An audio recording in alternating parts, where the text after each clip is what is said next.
Olá, meu nome é Guilherme José Mota Faria, sou graduado e mestre em História pela UERJ, sou doutor em História pela Universidade Federal Fluminense e sou pós-doutor em História pela USP, São Paulo. Meu objeto de pesquisa são as escolas de samba e o carnaval carioca, numa perspectiva de contraposição entre política e cultura. Contraposição e também interação, diálogo, tensões, intenções. Né? O tema que vou apresentar aqui se chama Política e Economia na Avenida, as escolas de samba do Rio de Janeiro e os enredos críticos dos anos 1980. A minha escolha temática tem sido pelas escolas de samba, tem sido meu objeto de pesquisa na minha trajetória acadêmica. Sempre com essa relação, né, buscando entender é, as intencionalidades políticas que as agremiações carnavalescas, no caso, potências enormes na cidade do Rio de Janeiro, essas intencionalidades ao escolher o seu enredo, de dialogar com o poder político, com as instâncias de poder, ora para cortejar e cooptar junto ao sistema, ora para criticar. Né? Então, as escolhas dos enredos partem por esse viés de uma intencionalidade política, até mesmo quando o enredo aparentemente é neutro ou apenas sobre uma questão estética ou sobre um objeto, enfim. Todo o enredo de uma escola de samba é uma escolha intencional, tem um objetivo, portanto, também político. E essa escolha do recorte dos anos 80 se deve por um processo que eu caminho já há um tempo. Né? O primeiro trabalho de fôlego foi sobre a Portela, a relação da Portela com o período da Era Vargas, da chamada Era Vargas. Então, nesse período, nesse contexto, a Portela foi heptacampeã do Carnaval, algo inédito, nunca mais repetido por nenhuma outra agremiação. E os discursos nacionalistas estavam muito presentes, não só na Portela, mas nas demais, mas, sobretudo, ela acabou sendo o centro, o epicentro desse discurso. No doutorado, eu trabalhei com a questão dos anos 60 e o discurso e a temática negra, né, que era completamente referente às escolas de samba, mas que custou um pouco a ter essa representatividade, tendo como grande porta-voz aí os acadêmicos do Salgueiro, mas também não só o Salgueiro, né, e como esse movimento acabou frutificando, fazendo com que as escolas de samba assumissem essa identidade negra e a própria narrativa de uma história negra foi sendo ampliada a partir de então. E no pós-doutorado, no estágio pós-doutoral, eu resolvi continuar esse processo e trabalhar com os anos 80. Na minha percepção, foi um período onde os enredos críticos, políticos, foram bastante frequentes nesse período. Entendemos que o Brasil estava num contexto de redemocratização, né? Em 1985, assume o primeiro presidente civil pós um longo período de ditadura militar, né? Mais de 21 anos aqui no Brasil, e foi eleito Tancredo Neves, de forma indireta, mas acabou assumindo o vice na chapa, né? José Sarney, por conta do falecimento do Tancredo Neves. Mas todo esse processo, pensando em termos de carnaval, né, a gente pega desde o princípio dos anos 80, dessa década, que a questão da temática política ensaia de querer aparecer de uma forma crítica. Óbvio que também nesse contexto de ditadura, e nesses anos iniciais dos anos 80, a gente tem essa perspectiva de enredos que são favoráveis ao regime, escolas que louvam até a atuação do governo, mas na virada dos anos 70 para os anos 80, com a questão da anistia, com a possibilidade da volta dos exilados políticos, da formação de novos partidos, eleições e do próprio desgaste do governo, né? Com crises econômicas acontecendo. Então, todo esse quadro de instabilidade permitiu que a sociedade organizada e a sociedade civil, de uma certa forma, passasse a reivindicar a abertura política, a retomada da democracia. E as escolas de samba acompanham, parte delas acompanham esse processo. A ideia desse trabalho é falar de algumas agremiações, alguns enredos nesse contexto que, de certa forma, dialogaram com essa possibilidade de abertura democrática que o Brasil estava vivendo. O primeiro que eu cito, né, no texto que vai estar disponível é a Unidos de Vila Isabel, que em 1980 teve o enredo Sonho de um Sonho, uma poesia de Carlos Drummond de Andrade, né, o nosso grande poeta, que foi musicada por Martinho da Vila, também outro grande poeta nosso, né, da música popular brasileira, e completamente ligado à agremiação de Vila Isabel. O que traz de novo ou de novidade é a possibilidade desse diálogo né, meio que ainda de forma poética, trazer a questão de falar da censura, da, da repressão, da vontade de querer superar aquele momento. Tudo de forma um pouco onírica, metafórica, mas o próprio samba, né, a letra do samba evocava essa questão, né? A prisão sem clausura, né? A questão de tocar nesse ponto, né? Da dor daquele momento que muitos estavam passando. Então, um desfile que tinha essa intencionalidade, talvez não percebida pelo grande público, mas com certeza tinha essa pitada de política nessa intenção da Unidos de Vila Isabel. No mesmo ano, de 1980, a Mocidade Independente de Padre Miguel traz o enredo Tropicália Maravilha.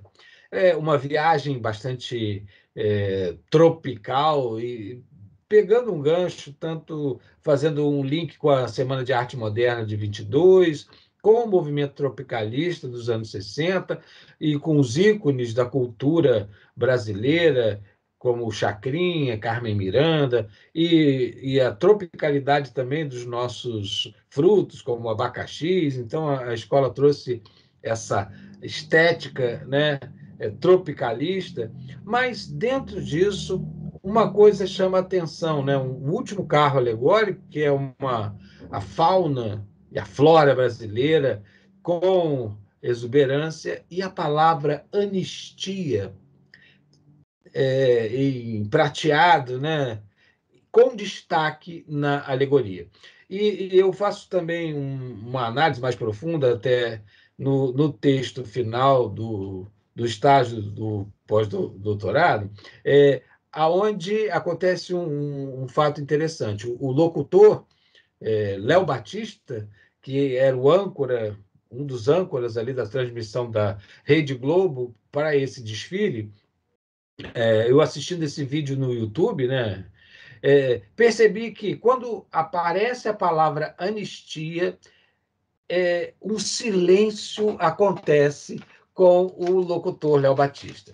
Mas é algo interessante, porque a imagem fica frisada na palavra em cima ali do carro alegórico. Uma palavra que, com certeza, era meio que do interdito, né? Não deveria ser falada, não deveria ser exaltada. E ela gritou na imagem. E o locutor se calou, né? Então, ali não sei qual a intencionalidade, porque no audiovisual alguns segundos são eternidades, né? Então, é um caso bastante interessante de algo que estava no contexto, estava na discussão, ainda não de forma tão tranquila, mas debater a anistia já era um processo que estava em voga. Assim como a Mangueira, já no ano seguinte, 81, homenageia Juscelino Kubitschek, o presidente que tinha, ex-presidente que tinha falecido em 1977, né?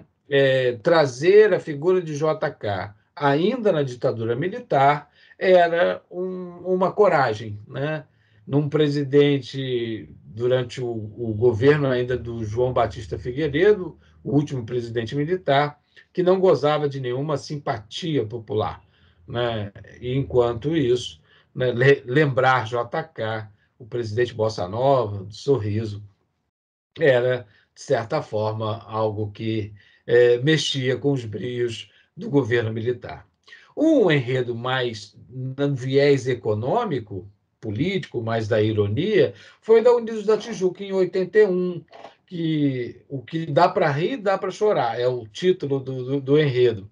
E trabalhava em cima da questão do romance, né, do manifesto holandês, do escritor Miguel Cavalcante Proença, fizeram uma adaptação e falava, né, assim como o Macunaíma, do Mário de Andrade, tem essa questão da brasilidade, da crítica ao próprio jeito de ser do brasileiro, o mito do Mitavaí, o nosso herói, o caboclo Mitavaí, lutando contra o monstro Macobeba, era uma metáfora do brasileiro que queria, né, buscar o seu espaço, sua identidade como nação, a identidade como indivíduo de uma nação, lutando contra o subdesenvolvimento, lutando contra a influência estrangeira.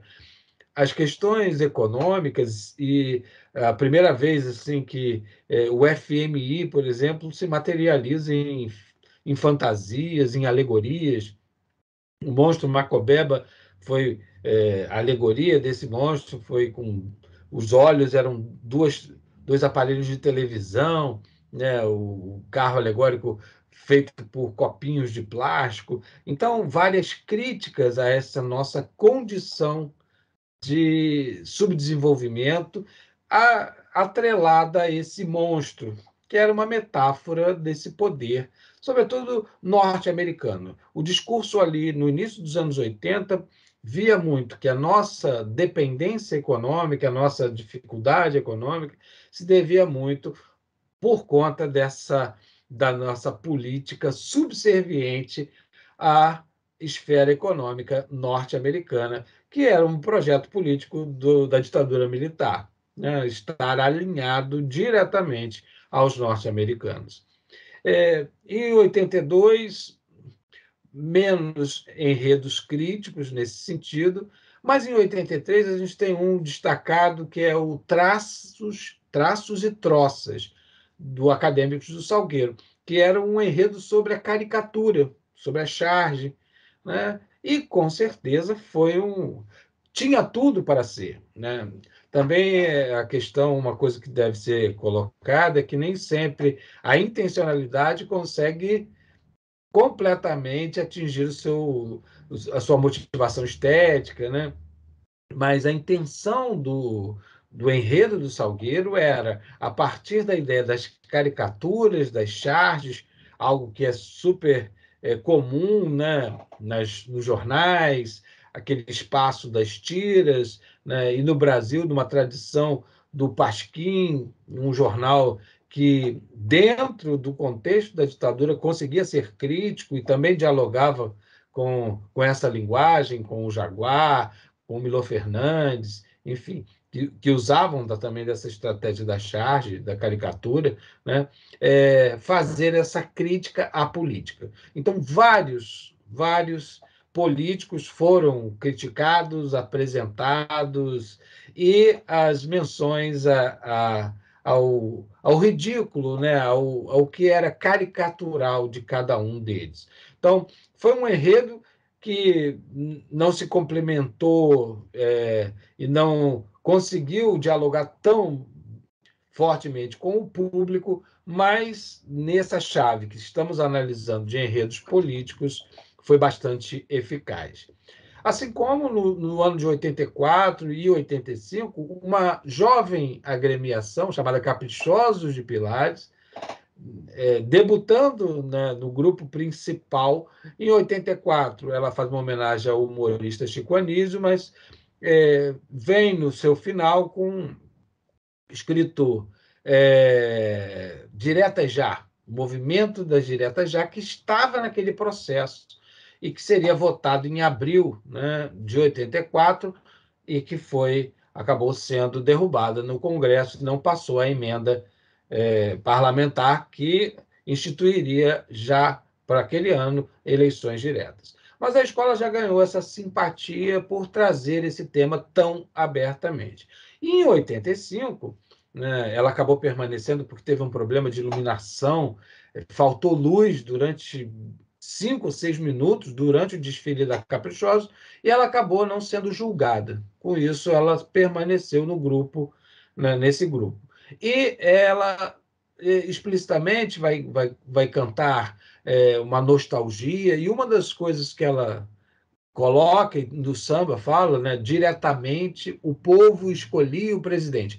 E essa parte do samba era cantado com muita intensidade. Já estávamos em 85, né, próximos ali da posse, né, do Tancredo Neves, né, então o povo cantava meio que de forma catártica aquela questão.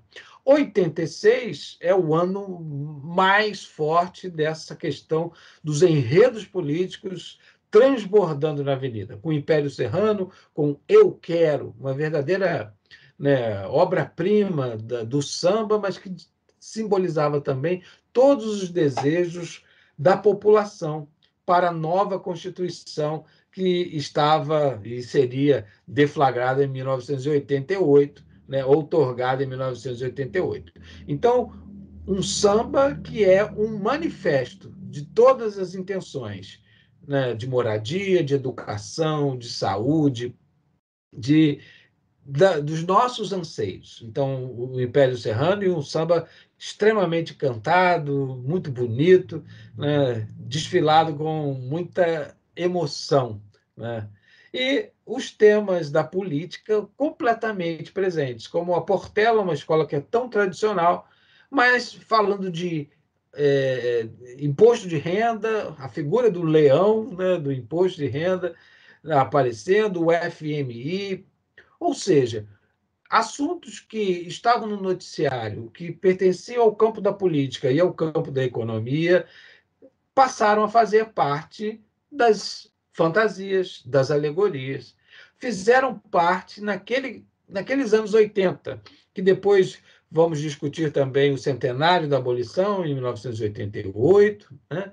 Então, essas temáticas que muitas vezes pareciam distantes das escolas de samba, tidas meio que como agremiações alienadas ou que faziam parte do processo de alienação pela via da cultura das classes populares, né? Então, essa questão foi bastante forte, né? A política entrou na avenida de uma forma irreversível, né? Nesse contexto, as escolas de samba também foram importantes para fazer reverberar os temas, as discussões e também os anseios por novos tempos de democracia, novos tempos de retomada da nossa cidadania. Bem, fico por aqui, né? E o texto vai complementar todas essas questões levantadas aqui. Um abraço.